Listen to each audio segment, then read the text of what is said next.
Welcome everybody to this Family Caregivers of BC webinar. And our webinar today is on brief action planning for caregivers. I'm just going to quickly go through some introduction slides. Family Caregivers of BC is a nonprofit 100% dedicated to supporting the well-being of family caregivers. We were the first provincial organization in Canada, and we've been around for 27 years. And 60% of our board members and 100% of our staff have caregiving experience, so we definitely know what it's like to be a caregiver. And most importantly, for the last 4 years, we have been funded by the Ministry of Health as a patient and partner initiative to support caregivers across the province. We do all kinds of things, including webinars. So we have a 1-800 Caregiver Support line, and the number is on this slide and available on our website. We have open lines for caregivers to call us, and we will direct you to resources and help you navigate the system. We also will direct you to support groups, and we have all kinds of resources on our website. We run these webinars, we do in-person presentations and attend events, and we are also taking a pretty active role in having caregivers be a voice with health system planning and implementation. So if that's something that interests you, there's a spot on our website to indicate that you might be interested, and we're always looking for people. So again, that would be within British Columbia. We'd love to have you folks from back east come, but those are our limitations. So just in case we are very fortunate today to have Connie Davis with us to do the presentation on brief action planning. Connie is a geriatric nurse practitioner and dedicated to improving partnerships between professionals and the people they serve. And in particular, Connie also is the co-director of the Center for Motivation, Innovation, and Collaboration. And you may not know about that organization, but it's a very important organization in the Ministry's Patients as Partners program. And that organization provides training, coaching, evaluation, research, and quality improvement expertise to individuals and systems. So one of their key programs is the brief action planning. Connie herself has extensive experience in health literacy, quality improvement, motivational interviewing, which is covered by brief action planning, self-management support, care coordination, and has worked with First Nations and in all parts of the healthcare system. So we're very fortunate to have Connie, and just going to now shift over to Connie's actual presentation. There as well. So Connie, thank you so much, and I'm going to let you take it away. Okay. Well, thanks so much, Janet, for that kind introduction. And this is a topic near and dear to my heart because not only do I work as a clinician with older people, older adults, I'm also a caregiver myself to my mother and my mother-in-law. So really appreciate the chance to share information with you, and I hope you find it helpful. And it may not be helpful right now, maybe at some point in the future. So thanks so much for letting me be here. And thanks for saying a little bit about the organization I work with. Another nonprofit, started in BC, but now working across Canada. We have some colleagues we work with in Ontario, so wave to the folks in Ontario there.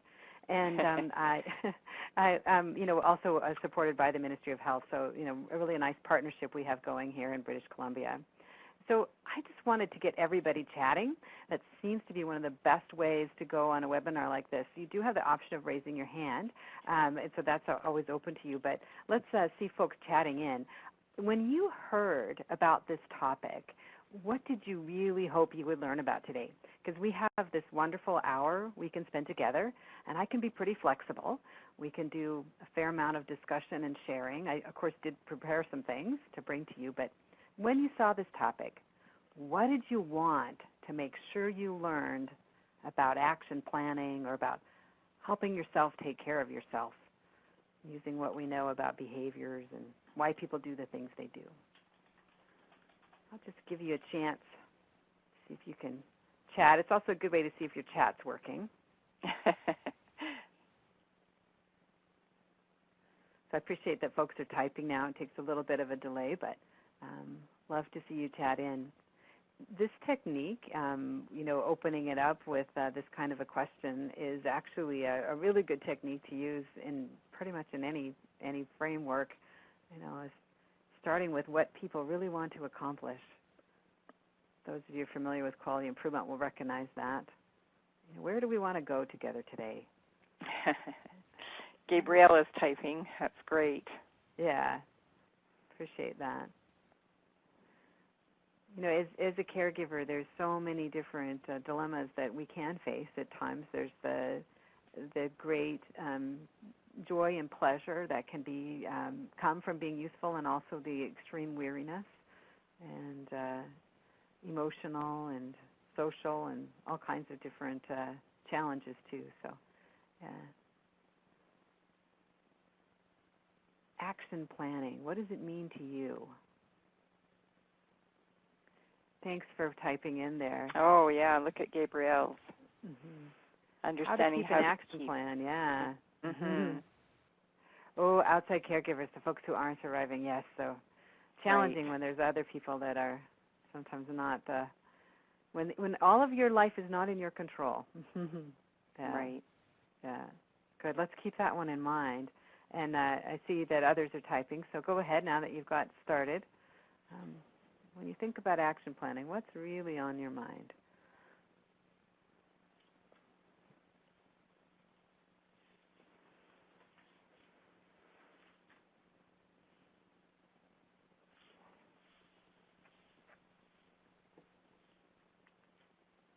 Oh, lots of people typing now.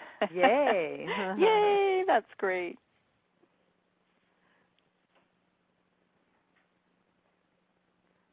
So interesting about these technologies that let us interact with folks all around. And so it's so nice to see you all typing and participating in the conversation. Sometimes it's a bit daunting to speak up, but glad you can all type in.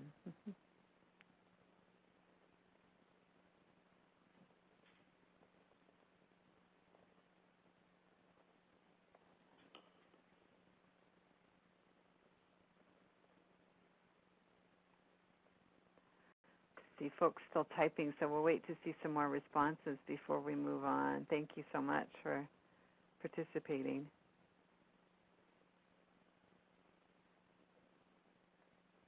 Yeah.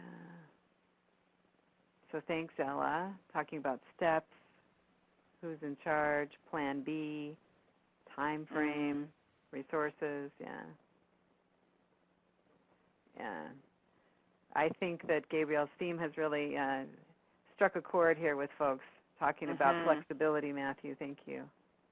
Yeah. And Joanne chiming in, too. Yeah. Ah, good for you, Joanne. Yeah. Getting back. Okay. All right. Okay. So keep chatting in if you feel so moved. We'll love to take people's responses throughout this webinar today.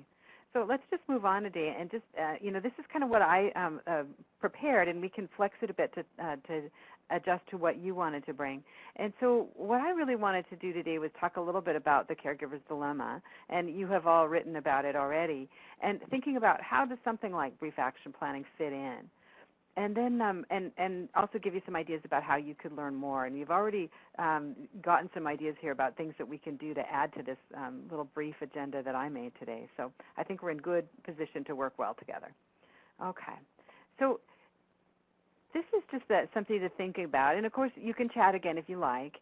What are some ways that caregivers can take care of themselves? What are some things you do or you wish you could do? Remember that everybody's seeing the chat, so you've all figured that out. But think about what are some ways that caregivers, maybe not yourself, do take care of themselves.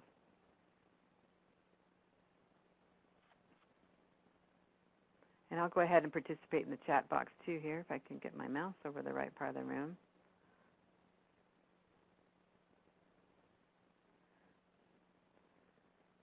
I chatted in one of my favorite things to do as a caregiver.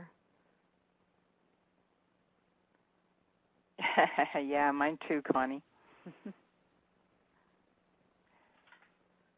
What are some ways you could take care of yourself?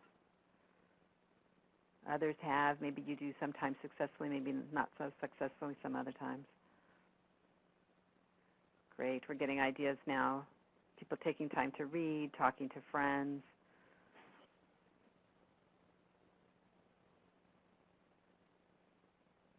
Remembering to breathe, yes.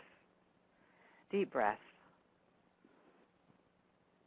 Taking a rest when your loved one is resting. Thank you, Gabrielle. Walk the dog. The dog will be happy too. Yes, yes. Yeah, so we all think about things that there are that we could do that would be ways that we could take care of ourselves. And then, as you've chatted in, sometimes these things aren't as easy as we wish they were.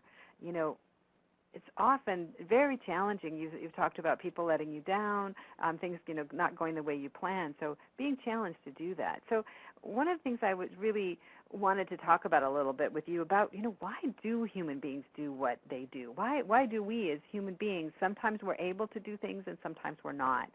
And I'm very fortunate. I get to work with lots of really smart people, and I learn so much from them. And one of the things I've learned recently that's been super helpful as I think about behavior and how hard it is to change things and do things and what could really help is this method that's called the behavior change wheel. And there's a part that comes before that, which is really a good explanation about why we do the things we do.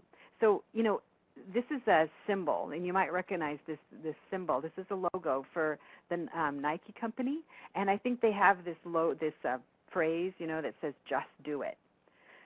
And wouldn't it be nice if it were that easy, that you could just do it? But we all know it's a bit more complicated than that. And so there's other things that really come into play because it's not that simple. So things that seem like they should be simple, like walking the dog, really aren't that simple sometimes. And so these researchers came up with this idea about what it is that explains why human beings do the things they do. And it's called the COM-B model. So that's the letter C, which stands for capability, the letter O, which stands for opportunity, the letter M, which stands for motivation, and the letter B, which stands for behavior. So let's look at that just a little more closely and see if I can describe this to you. This just makes a lot of sense, but it helps break down why maybe things aren't going the way you wish they were. So if you think about a behavior really is influenced in three different main ways, according to these researchers. And interestingly enough, what they did is they looked at all the theories and all the science out there about behavior, and they tried to bring it together in something simple that we could understand that could help us then help people change and help ourselves make change. So here we go with the COM-B model. So one of the things they said was, and I mentioned already, was capability. It's like, do I have the physical ability and the knowledge to actually do what it is I want to do? So if you think about physical capability and, do I have the strength? Do I have the stamina to do what I want to do? And do I have the know-how? And that includes the knowledge. Do I understand what I need to do? Do I have the skills of what I need to do? So am I capable of doing it? Generally, the things that we've been talking about, we have the capability to do. So that's probably not where we're getting stuck. The next thing is about opportunity. And some of you actually wrote down some things that are challenges in the opportunity area. And so opportunity means, does my physical and social environment encourage or discourage me in engaging in that behavior? So opportunity are things outside of us that really influence whether or not we can do that behavior or that might remind us to do that behavior, that thing that we want to do. So environmental things like having the equipment, having the time, which some of you spoke about that, having reminders are part of that opportunity. Another part of opportunity is social. There's cultural factors, so things that influence whether or not we can do what we want to do. So if our substitute caregiver doesn't show up, we don't have the opportunity that we thought we would have. So the opportunity is where we need to, work, or that might help us achieve what we want to achieve. A third thing, and some of you actually even use this word, is motivation. People say, oh, I'm just not motivated. Well, what does motivation really mean? And so motivation, it can be influenced by those other two things. You see the arrow coming down here, and I better move it. There's an arrow down from capability and an arrow up from opportunity, because if we don't have the know-how or aren't sure we can physically do it, then we're less motivated. And if the opportunity is not there, or we don't have the social cues and the timing right to do it, then our motivation is also low. But there's some things that actually are about motivation itself. So motivation is sometimes very automatic. So those are things you do as habits. You know, many of us brush our teeth once or twice a day. It's just become a habit. We just don't feel right if we don't do it. We put on our seatbelts when we get in the car, because sitting in a car without your seatbelt after a while feels pretty strange. So sometimes motivation is really automatic and we don't have to think about it. Sometimes motivation comes from what the researchers call a reflective process. So can I use planning? Can I make a plan to help me get over this hump to do the thing I want to do? Okay? So that's what this COM-B model, they call it, how this works. So I hope you're seeing now a little bit about some of the things you talked about, you know, why isn't what I want to do happening? What's the barrier? Where am I getting stuck at? Is it an opportunity issue, or is it something in motivation and planning that I could do to help me get over what I need to go? Okay? So that's the way I'm going to kind of come at the angle for this, and to be talking about how can we influence motivation by making action plans. Right? So I'd love your thoughts about that little diagram that I showed you, thinking about, you know, capability. You know, do I have the physical ability and the know-how to do that? Thinking about opportunity. Does my environment and the people around me support me or discourage me? And thinking about my motivation, my habits, or what I can do deliberately to change what I'm doing. I'd be really curious about if that made sense to you, that those are the things that influence your behavior. So you can chat or raise your hand. And I'm showing pictures of beautiful British Columbia just to help relax us and encourage our colleagues in Ontario, our friends in Ontario, to come visit us too. So as you think about the behaviors you want to do as a caregiver, especially the ones thinking about taking care of yourself and thinking about where the challenges might be, and think about what there might be.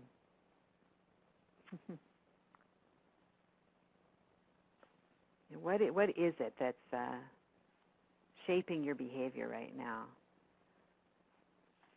The caregiver's dilemma. Thanks for typing in, folks. I see you're going on it. Oh, sorry. Sorry, Shelley. Aw. So Gabrielle, I'm not sure how you pronounce it, is noticing that motivation and opportunity are sometimes the challenges, or the things that she's noticing about behavior and what's happening or not happening. Yeah. And opportunity, certainly for a caregiver, is one of the biggest challenges. Time is not solely at your discretion.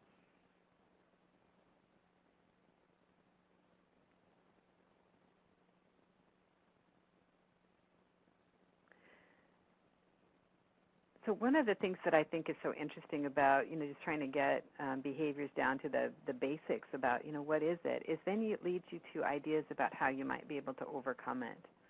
So, yeah. Yeah, and so it's thanks so much for sharing, Joanne. And so, having some understanding about, what's the influence and what I can do will help you. And the technique I'm going to show you is one that really can be used to overcome some opportunity challenges and is really helpful with the motivation issue. So when you're feeling a little unmotivated, this is one way that you can get going by using some action planning. Yeah, and when you know what to do, you like to do it, you're just not getting there. Action planning can be a good strategy. So let's just talk about what I mean, and keep typing, folks. Thanks so much. What I mean when I say brief action planning. So brief action planning is it's Self-management support, and what I mean by that is it's something that we do to take care of ourselves. So it's a self-management support technique, and it's based on something called motivational interviewing. And motivational interviewing is just a way of helping each other, of helping another person make a change. And it's based on these 4 things that you also see on the slide there. It's based on having compassion, so caring about another person and what's best for them. It has to do with acceptance, accepting people's right to change or not to change, because all of us get to decide that. And it's about partnering with people if we're helping another person. And it's about evocation, which is just a silly word that means encouraging people to explore. So if I'm helping somebody else make a change, my job is to partner with them, not as an expert because it's up to them, and to encourage them to explore, not to tell them what to do. So that's what brief action planning is based on. We're going to be kind of practicing it on ourselves right now. And it's a structured approach because we know a little bit about what helps people make these action plans and what makes them work. And it's based on us, what we want to do when we want to make a change. Because sometimes when other people tell us what to change, it has the opposite effect. And it's stepped care, so sometimes we get more help if we need more help. And it's based on the evidence. My colleagues and I who designed the brief action planning approach, what we did is we've been reviewing the literature, like things like the COMBI model. We've been reading about what do scientists know about what helps people make change, and what we've also observed in our own work, and our own lives, what helps us make change. And we try to make that, easy for people to do. That's why it's structured. So I mentioned compassion, and when you're helping another, compassion is so important. And what I want to talk a little bit more about now is self-compassion, because as caregivers, one of the things that is so challenging is thinking about how can we care for ourselves. And so there's a writer named Kristen Neff, and she's actually a researcher in Texas. She's at the University of Texas at Austin. And she says that self-compassion really has these 3 parts. It's about self-kindness, it's about common humanity, and mindfulness. And so what she says self-kindness means is being warm to ourselves when we feel we aren't doing all we should or could, instead of ignoring our shortcomings and criticizing ourselves. Because often what we do is we'll be self-critical, and she says we need to be compassionate. So the second thing is common humanity.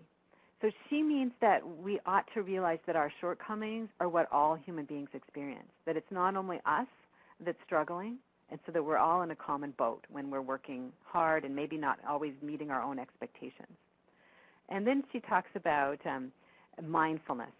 And mindfulness is such a wonderful phrase to just thinking about having a balanced approach to any negative emotions that might come our way. We don't want to ignore it when we have feelings of frustration or we're feeling kind of down, but we also don't want to exaggerate them. So we want to recognize when things aren't going our way and treat ourselves kindly, but not judge them or dwell on them. So we want to accept them for what they are, a part of the natural human experience, and be able to be compassionate to ourselves and move on. So as you think about action planning, think also about that self-compassion and thinking about not being overly critical of yourself and recognizing that you have a common experience, at least with other folks on the call here. Okay. So self-compassion. Here's another lovely picture. Shelley, I don't know if you've ever been to this beautiful place. This is one of my favorite hiking spots. It's not too far from where I live in Hope, up on a very old First Nations trail. I used to go by this lovely spot. So as we think about self-compassion and mindfulness and how we can have that spirit or attitude towards ourselves as we gently try to help ourselves make changes that are important to us.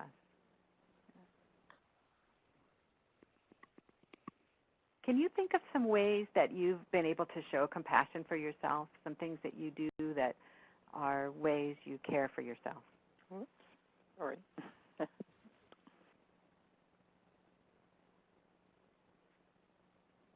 Can you think of some ways that you can have compassion for yourself or that you've been able to show compassion for yourself?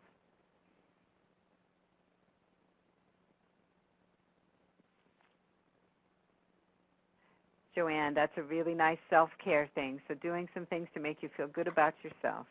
Yeah. It's a lovely example. Thank you. Right. Okay. Let's keep moving, and folks, just do chat in whenever you feel moved. That's great. So let's go on to this about thinking about a goal. Now, some of you mentioned some things that you know, about action planning, and so if you could just stop for a moment and think about a goal that you'd like to accomplish in the next few months. So when I think about a goal, I think about something that can be accomplished in the next few months, like 3 to 6 months out. Maybe you have a longer-term goal, maybe up to a year. Human beings don't plan really great too far in the future, but so think about 3 to 6 months out. Is there something you'd like to accomplish? And, you know, it could be anything about your current situation, but I'd like you to think about something that's linked to a behavior. So a behavior is something that somebody else could actually observe you do, is the easiest way to think about a behavior. You know, what we're doing, what I'm going to tell you about, you can actually use it to address attitudes, but behaviors make it just a little easier to talk about. So it might be, you know, maybe you started a project and it's something you'd like to finish, like that quilt you started last year. Or maybe you'd like to get some paperwork in order. You know, things are just kind of getting out of control. Or maybe you'd like to get, you know, back in shape a little bit. Or get back to going to, you know, the book club that you used to enjoy. So, yeah, if there's some goal or something you've been thinking about that you'd like to do. So Gabrielle has chatted in something about, you know, getting some freelance work. Think if there's some goal, something you have in mind that you'd like to do in the next few months.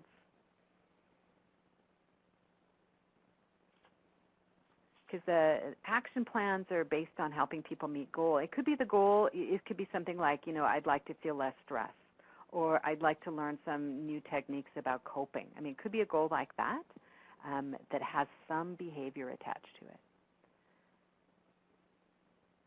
Ella's talking about something that's very near and dear to many people's hearts, the decluttering one. And Janet's talking about, it's one of those things like getting your passport renewed, thinking about some task that's not very fun to look forward to. Yeah. So having a goal. Yeah, Joanne has some ideas there too. Good. Yeah, guilt is really one of those interesting emotions. So thinking about that goal, the next thing to remember, and many of you actually mentioned this when we were doing our early introductions, were this idea: a journey of 1,000 miles begins with a single step. So thinking about that goal that you have in your mind, we need to break it down into a first step. And so if you think back to the capability and opportunity, sometimes we can actually make plans even about capability. Like, what if you wanted to, you know, learn how to, well, pick something, maybe you want to learn how to curl, and you don't know how, so that's a physical capability. So you could actually make a plan about how you were going to go about learning how to curl. So you can use a planning for a capability. You can also do it for opportunity. And so that might be thinking about changing something in your environment, like I need to put my walking shoes you know, near the door, so I have this timing cue to do something. Or maybe I need to reconnect with a social group who I know like to go do physical activity. There's also ways you can use this to think about attitudes, so thinking about emotional responses, and you might be familiar with something called cognitive restructuring, which is where you try to help yourself learn to think about something differently. And the most powerful example of this is positive thinking. And some of you may be very familiar with the children's book with the little engine that could, and this is the little engine that's trying to get up the hill, and he tells himself, I think I can, I think I can, I think I can, until he gets to the top of the hill. And so that's that kind of cognitive restructuring your thinking. And so you can actually use action planning for things like that, okay? So thinking about what could a step be of that big goal that you have. So breaking down that big goal of thinking about freelance work or that passport renewal or the decluttering or getting back to some activities that you enjoy or taking a big project. What's the first step? So thinking about one first step you could make. Now to help you along, you know, Janet mentioned that there are some handouts at the bottom, and one is called the BAP, that's what stands for Brief Action Planning, worksheet. And it looks like this, so you can upload it from the system right now, or you can get it later on. You can also get it off the website for centercmi.ca on the BAP page or Brief Action Planning page. And it's a goal-setting worksheet to kind of help you walk through all the steps. And we're going to go through them one at a time. So if you can't download it now, don't worry. We'll just walk through it one step at a time. But it's a nice tool there that you can use. Okay, so let's start at the top here. So you've got your goal. And the next question to ask yourself, is there anything that I could do for my well-being, about this goal in the next week or two? So getting really down to that little step in the next week or two. And it turns out human beings are really good for the next week or two. If we try to plan, I'm going to do this for the whole next month, we're not quite as good at that, and that's why it's a week or two. So, and it could even be today or tomorrow, something fairly short term. So thinking about your big goal, is there something you'd like to do for your well-being, for your situation in the next week or two? Break it down. So we've got some ideas coming in. Thanks so much there. Yeah, so taking a step, a little step. Yeah, I think one of my goals is I have a new grandson, and I've been making quilts for each of my grandchildren, and he's 6 weeks old now, and his quilt is up on my flannel design wall, and I would really like to get it to him before June. So that's something that I need to break down into some steps. So I'll use myself as examples. So the next thing I need to do is get the top done. I've got the pieces all cut out. So the next thing to do in the next week for me is to sew the top together. And a good time for me to do that is probably going to be, actually it's probably, I need to do a little bit of it tonight because I have to go on a business trip starting tomorrow. So yeah, so thinking about the next step, what might the next step be? Right? So once you have that in your head, then, one step before, what if you can't think of anything? What if you're stuck and you've got this goal and you don't know what to do next?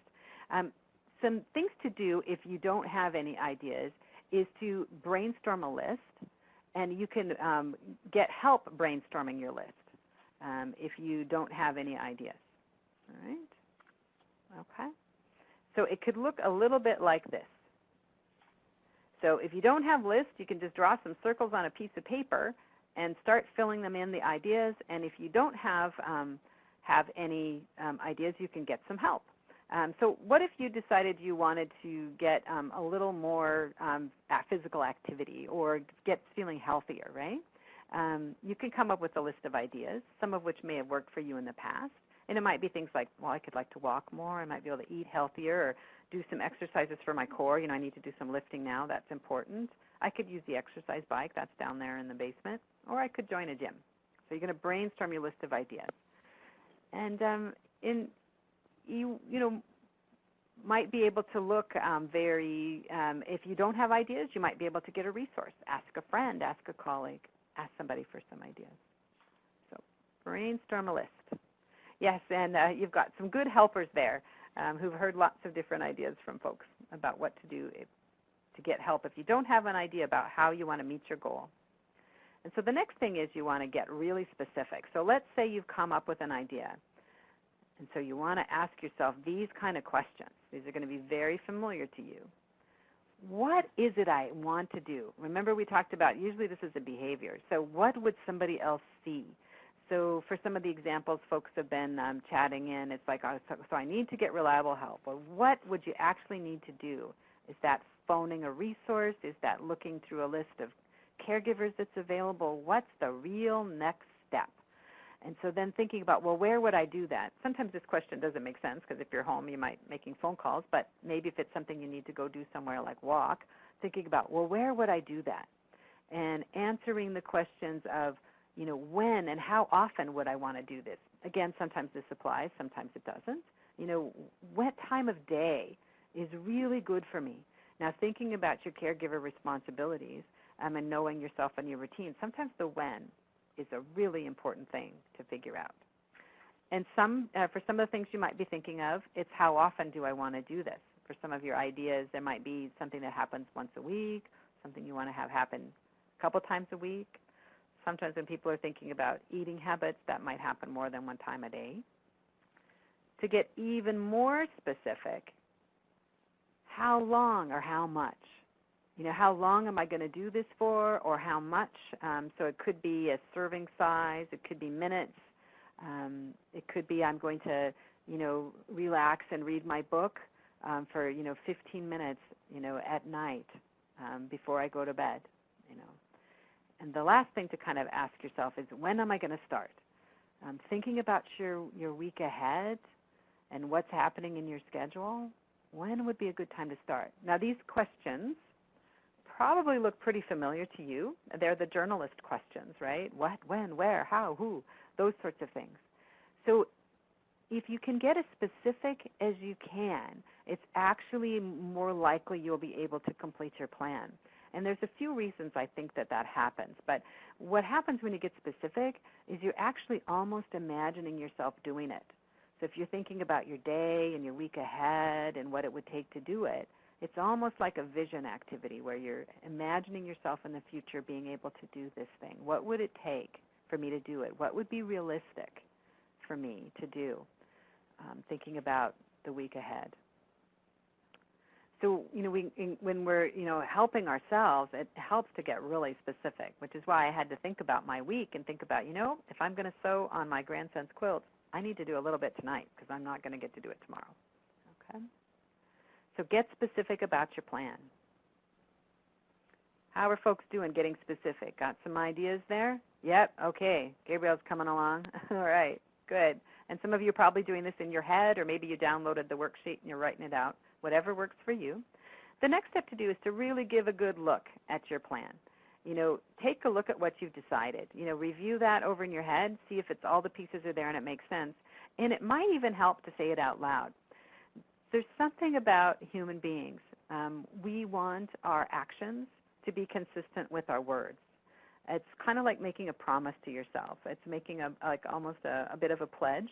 And even just that little act of saying it out loud, you know, after I'm done with work today, I'm going to sew another row on my son's quilt. It's a really powerful thing that can encourage me just that much more to actually do it. Okay? So think about saying it out loud. If you want to, you can even tell another person. When you make a plan with another person and you tell them, there's even just a teeny bit more pressure for you to be consistent between what you said you were going to do and what you're going to do. It's a bit of a commitment, right? So be really clear about reviewing your plan, making sure it fits for you. Say it out loud if you want. The next thing to do is to think about how confident you are that you can do your plan. Now, so confidence is sureness. Like, how sure am I can complete that plan that I just wrote out all those details for? So you have to ask yourself, how sure am I that I will be able to accomplish my plan? And think about a scale from 0 to 10. 0 is you're not sure at all that you can do this plan, and 10 is you're totally sure that you can do the plan. And this is just kind of a gut check. It's like, you know, is this really going to happen for me? How sure am I? How confident am I that I'll be able to complete that plan I just wrote? Now, this is really an interesting thing. And this is based on people's ideas about what confidence does and how it plays into this whole motivation thing. It turns out when we're confident we can do a plan, like at a 7 or more, we're actually more likely to complete our plan. So 7 is kind of a magic number. So if you look at that plan and your confidence is not quite up to 7, then we've got a little bit more work to do on the plan. When people study this sort of thing, if you're confident at a level of 7 or more, people are more likely to complete their plan. And guess what happens when we can complete a plan? It builds our confidence. And then we're willing to take on another little bit, or we start to develop a habit, and then we get into that other kind of motivation. So just making a plan that's really achievable, that's doable, that we believe we can do, is really a great strategy. I don't know about you, but have you ever had the experience where you bit off more than you could chew? You had this beautiful, glorious plan of some big thing you wanted to accomplish, and you weren't able to do it? You don't feel very great afterwards. So one strategy here is to make it really small and really doable, okay? So how are folks doing getting their plans manageable down to something really doable in the next week or two? You could do, I think maybe there's a thumbs up thing or something if you're thinking you're getting your plan down to something you can actually do. So Connie, I'm just going to jump in with one question here. So if someone comes up with their plan, but their confidence level is at a 6, yep. What kind of approach do you recommend then? Yeah, so let's talk about that. What might you do if your confidence level is low? The first thing to think about is how might you change your plan to raise your number to a 7 or more? What could you do to the plan? And often it's that biting off more than you can chew. You think about it and think, ooh, that was a little too ambitious. Maybe instead of riding the exercise bike, I'm just going to take all the clothes off of it this week that I've been kind of hanging on there, right? So you want to make it be really doable, right? Sometimes you might find that it really wasn't a plan you were that keen on anyway. You might have been feeling like you should do it, but you really don't want to do it. And so that's probably not a great place to start either. That might be something to put aside until you feel like you have more confidence. So generally the approach is to revise your plan until it's something you really want to do and feel like you can do. I'll give you another example. There's a really good colleague of mine, actually, Dr. Stephen Cole, who's one of the developers of Brief Action Planning, and he was working with a gentleman who was actually feeling pretty depressed. And the man's plan was that he was going to clean out his car. And the plan, sounds like, it's kind of an interesting plan, but he really wanted to clean out his car. And the reason he wanted to clean out his car is because he felt embarrassed by his car. And so he knew that if he did that, he would have the confidence to take on other things. So thinking about some plan that you really want to do, not that somebody else thinks you should do, can make a really big difference. So pick a plan that's your plan, that you're sure you can do, okay?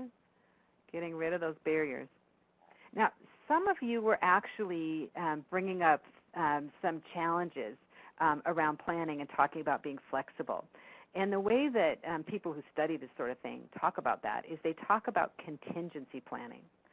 And so this is the thing about, if the caregiver doesn't show up and so I can't go take my walk, what could I do? Could I put on some music I enjoy and just dance in the house a little bit? Could I go up and down the stairs a few times? Is there something else I could do that would still help me feel like I had done something? So a substitute activity. Is there a backup plan? So having that kind of flexibility. Plans always go astray. So a little problem solving if your confidence level is not at that 7 or more. Yet often the other thing that happens when the confidence level is not 7 is you might need to build in a reminder if you know it's something really new. It's like, ooh, I think I might forget that. So you might want to put a timer on or a calendar reminder. We have, a lot of us with phones, you have these phones that you can remind yourself to do something. So those are some things that really help. So if anybody else has ideas about how you do contingency planning, some good things you've learned, please feel free to share. And I think it gets back to that self-compassion too, not beating yourself up if things don't happen the way you thought they would. Happens to all of us.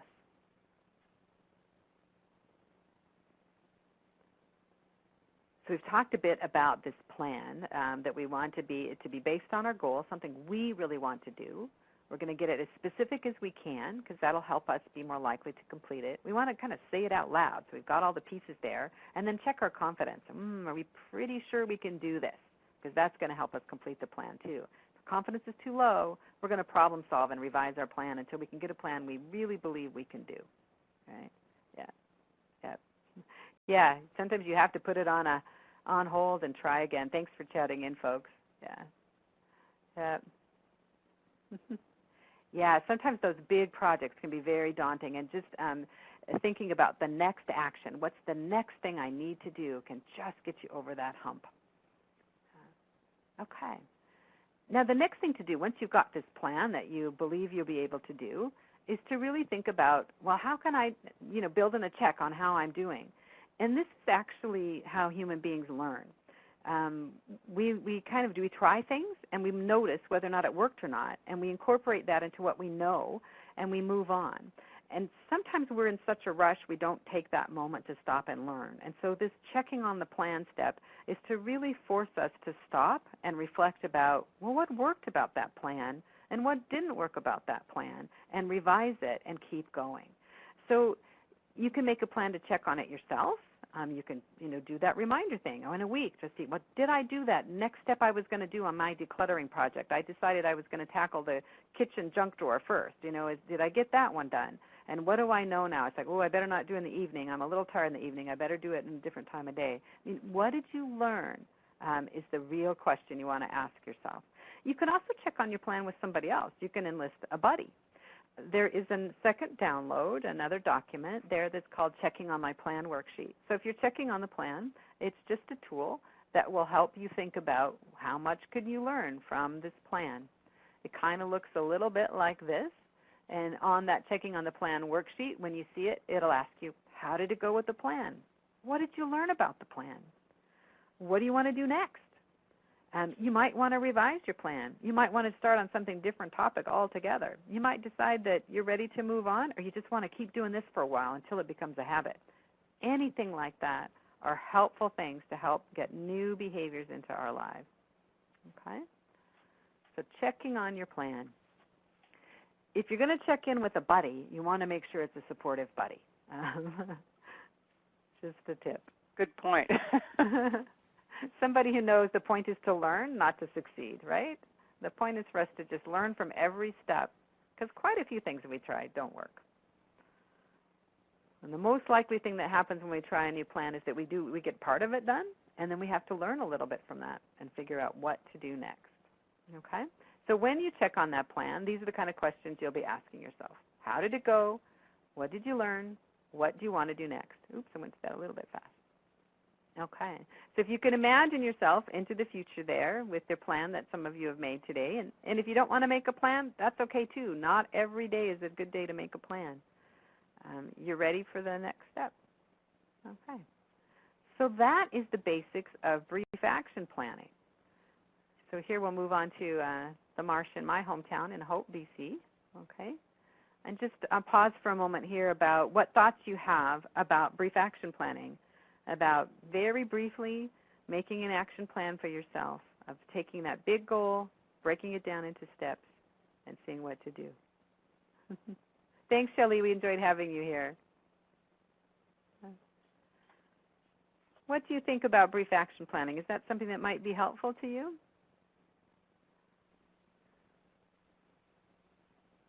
I'll just jump in, Connie. When we were waiting for folks to sign on, I explained that this is a technique that we use at Family Caregivers of BC now. We received our training from Connie's organization, and I personally have found it really, really helpful for helping caregivers focus on some things they want to do for themselves. And yeah, so, do you have some examples, Janet? Yeah, a lot of times it's about that self-compassion piece. So, you know, the caregivers are focused on the person they're caring for, and what's suffering is a little bit of self-compassion and self-care. And so when we talk to them about something they'd like to do for themselves, it comes down very often to the small things that you ask. Like if you had something that you wanted to do, what would it be? Well, I'd like to get out and walk a bit more, or I'd like to, you know, get back to reading. Was it Gabrielle who said she was going to get back to her book club? Those kinds of things. So using this technique to sort of break it down and then, you know, talk about some chunks and ask the questions and then having them repeat it. And we follow up with them. We offer to provide a follow-up call as part of the BAP. And most people say, yes, please call me back. And I'm always just delighted when I call people back and they've actually made some progress on their plan. You know, it's rewarding for them, I can tell, and that confidence that they build through that process, you can hear it in their voices. Mm-hmm. Yeah. So it's just, it's so simple, but yet, you know, it can be one of those things, and just if you break it down and follow these steps, it really does help. Yeah, the thing that I find so interesting is all of us in many areas of our life, we're very capable. I mean, we have jobs, we know how to do things, and we get things done. And sometimes in other parts of our life, it's like, oh, you know, it's just very different. And so just taking yourself back to a simple place of thinking, okay, what is it I want to accomplish? What's the next step? What's something small I can do? And just getting back to the basics can make so much difference from something that seems so big and overwhelming. Yeah. Okay. So let's just review a little bit about what we talked about today. So I introduced you to this idea about, what influences human behavior. And so we talked about the fact that there's capability. Can we physically do it? Can we psychologically do it? Can we, thank you, Janet. Do we have the know-how? Do we have the things we need to do it? And then do we actually have the opportunity? Is this an issue of something in the environment or some resource or time or a social support that will help us do this? Is it motivation? Is it something that, I have a habit that either leads me in a good way or not so good way? Is this something I could use my brain and plan my way to making a difference here? Can I use my logic and my smart human brain to help me address any of those issues? And the physical capability, psychological capability, the different opportunities, to really lead to a new behavior. And then the next thing we talked about was self-compassion. So as caregivers, being kind and understanding of ourselves, acknowledging but not dwelling on the negative feelings. What we are feeling is common to all human beings. So, taking care of ourselves and acknowledging that's going on. And then we talked about brief action planning. We talked about these goals we have as human beings, things that are meaningful to us, that are why we do the things we do, and being able to take those big goals and break that journey down into the next step. And using something like brief action planning is a way to do that. Okay. So any other thoughts or questions about brief action planning and how it might play into your role as caregivers? I see a couple of people typing. Thank you.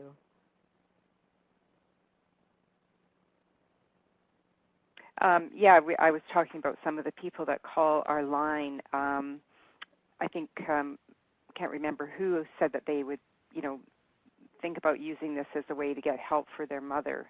Mm-hmm. And that's another really good example. You can break that down. Okay, first I'm going to go online and look for resources or call my local organization that keeps track of community resources. Then the next step might be I'll get some names and I'll follow up with some phone calls and, just doing that whole process of chunking it down and giving yourself some time frames, and it really has helped a lot of people. Yeah, I think that is a key thing, that next action. What's the next step? And not getting too far ahead of ourselves. Thanks so much for chatting in, folks. Yes, that gratitude is another really great way to care for yourself. I think another interesting thing is about the confidence level, and I find that really, really powerful. So when we get to that point, and I say, now, how confident are you that you're going to be able to do this plan? Well, I guess I'm about a 6. Well, then what could we do to increase your confidence? And, it doesn't take a lot. Well, maybe instead of trying to do it every day during the week, I'll try to start with 3 days. And those kinds of things. Yeah. And there's been a very good point brought up in the chat box, which is about depression. And, depression is really a thing that can often accompany caregiving, or is just such a common human, experience. I mean, many of us in our lives are going to experience depression. And things like action planning can actually be helpful in depression. And one tip that some folks have found is that if you're experiencing depression, often making an action plan about what's called a pleasurable event. It's something that you just truly enjoy, to give yourself some little bit of pleasure back in your life. So I remember working with a lady, and her pleasurable event was having a bubble bath, and that was her first action plan, was to have a bubble bath. And so just a small thing to bring some bit of pleasure back into your life. Maybe it's going out and smelling flowers. Maybe it's, snuggling with an animal, companion animal. Anything that gives a person joy can be a good way to use an action plan to try to lift some of that depression. Now, we know depression is a physical illness and often needs many different kinds of treatments, but you can use action planning to sometimes help get through some of that too. Mm-hmm. That's really a good point, Connie. Right. Okay. Well, it's been really lovely spending the time with you today. And so I know Janet has some things to talk to you. And thanks, Joanne and Gabrielle and Shelley and everybody for chatting in the chat box. It makes it so really wonderful to work with you all and be able to have some conversation on the side here. So appreciate it very much and hope you get a chance to use the tools. And thank you so much, Connie. And I really do hope that everybody online downloads the 2 handouts that Connie provided. And by all means, if you are, if you'd like some help to develop a brief action plan for yourself, that's why we're here at Family Caregivers of BC. This slide has our number to our caregiver support line, and you know, I personally would be happy to help any of you if I could. So I really appreciate all of you taking time over your lunch hour. And for you folks back east, thanks for signing in. And Connie, thank you so much. It was a really great session. That's my honor.